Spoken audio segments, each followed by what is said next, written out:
يا معشر الشباب، من استطاع منكم الباءة فليتزوج، ومن لم يستطع فعليه بالصوم، فانه له وجاء، انه وقاية.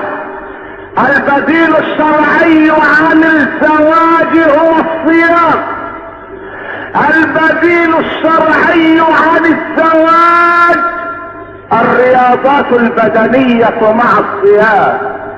علموا اولادكم السباحة والرماية وركوب الخيل، فان في الرياضة البدنية تنظيما لمسالك الغريزة الجنسية، وقد امر النبي بالمحافظة على ماء الحياة، فقال احفظ منيك فانه مخ ساقيك ونور